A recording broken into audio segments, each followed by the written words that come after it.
laking tulong talaga tong ano, yung may mga ano ka, yung go diag nito,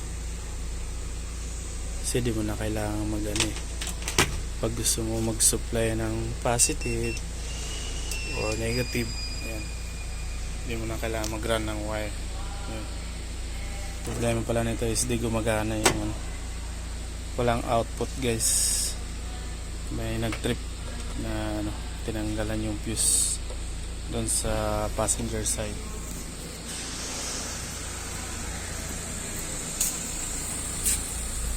Ayan yung fuse niya, dapat meron yan.